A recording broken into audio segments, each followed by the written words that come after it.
Lance Stevenson, Dwight Howard.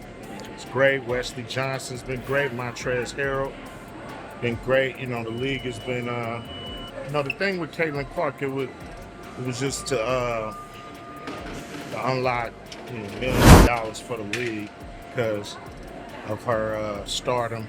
The Lakers page like he did with the Dodgers. Got to give them a shot. It's not about what I think. It's about. Imagine this. Ice Cube's Big Three League offers Caitlyn Clark a jaw-dropping $5 million deal.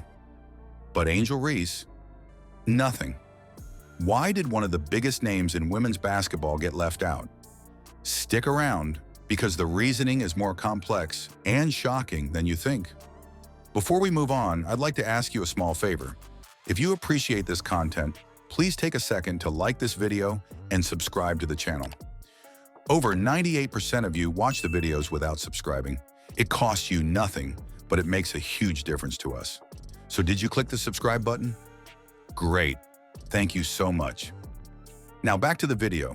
Caitlyn Clark landing a $5 million deal from Ice Cube's Big Three League wasn't a random stroke of luck. It was a calculated move that made business sense.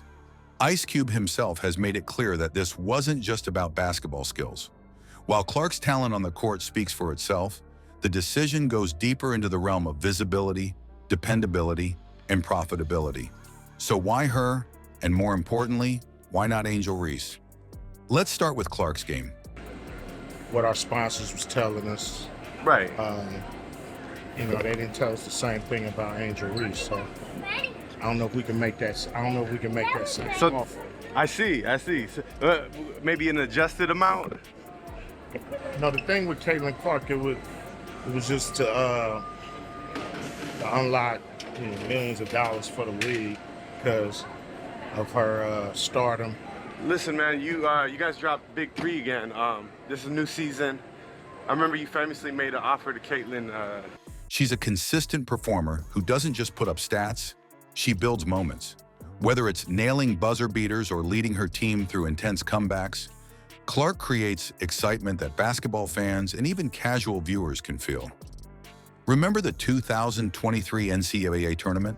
She was unstoppable, breaking scoring records and sparking conversations that went beyond sports. It's these moments that sponsors love to tie their brand to. Big companies like Nike understand her universal appeal because she's not just playing ball, she's making highlights that go viral. Then there's Ice Cube's perspective on why Clark's image mattered as much as her skill. According to him, marketability isn't just an extra bonus, it's a requirement. The Big Three depends on partnerships and fan engagement to thrive. Clark, with her clean public image and appeal to a broad audience, fits perfectly into the league's strategy. Profitability comes from being able to sell. Clark, but what about Angel Reese? Would you think she could see? I see. So, maybe an adjusted amount? I think we can make that same offer because it won't have the same impact to the league. It's all smart moves. I see you that's what you do. Lance Stevenson, Dwight Howard. It's great. Wesley Johnson's been great. Montrezl Harrell been great. The league has been.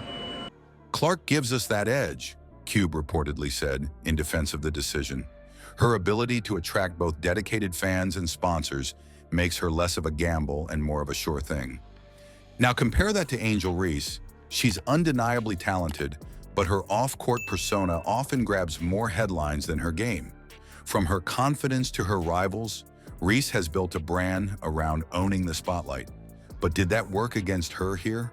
While Clark is seen as professional and reliable, Reese's outspoken nature and a track record of controversies might make sponsors hesitate. This isn't just about basketball, it's about how people perceive the name attached to your league. So what does this mean for Reese? For some fans, the deal felt like a slight against her accomplishments. For the Big Three, though, it was all about betting on a player who doubles as a brand. Angel Reese and her fans did not take this decision lightly. Social media was flooded with reactions, many questioning how Reese, one of the most talked about players in women's basketball, could be left out. For Reese, this wasn't just a snub, it felt personal. She'd spent months building her brand as a confident, unapologetic centerpiece of the game. So, Ice Cube's decision felt like more than a missed opportunity. It was a challenge to the value of the entire approach.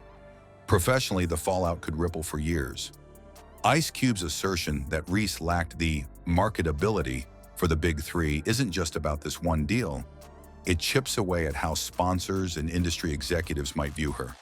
Yeah. In person. This is the new season. What are you most excited for? Like, maybe some new players or some new opportunities? Yeah, we got some great players, The Lakers page, like he did with the Dodgers.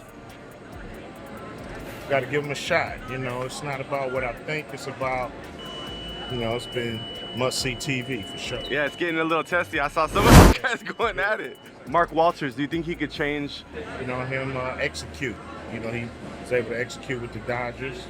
So I'm confident he can execute with the Lakers. So we'll see. Reese's strategy of leaning into rivalries, delivering bold interviews, and staying active off the court has undoubtedly boosted her visibility. But has it worked against her in critical moments like this? The gap between her attention-grabbing persona and her consistency in the game may have raised questions about her reliability as a long-term investment. What complicates things even more is her fan base. They've built her up as an icon, someone who isn't afraid to say exactly what's on her mind. But are they pushing Reese in the right direction? Some argue their energy would be better spent encouraging her to focus on delivering dominant performances game after game. Meanwhile, sponsors and decision-makers aren't buying into drama. They're looking for athletes who can prove their worth with results, not rivalries. Ice Cube even hinted at this when explaining why his league struggled with the idea of signing Reese. Marketability is about more than being talked about, he commented, pointing out the Big Three's need for players with consistency, not controversy, to pull in sponsors and fans.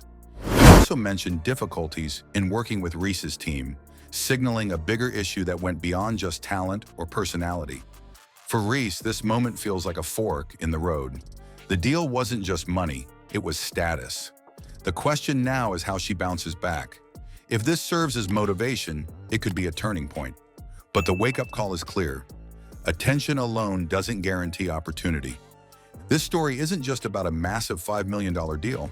It's a masterclass in the business side of basketball. Caitlyn Clark wasn't just chosen for her skills.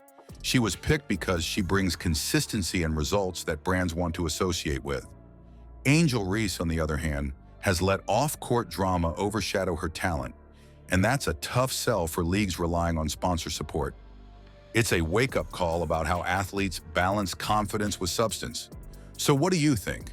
Can someone like Reese pivot her brand and prove she's more than the headlines suggest?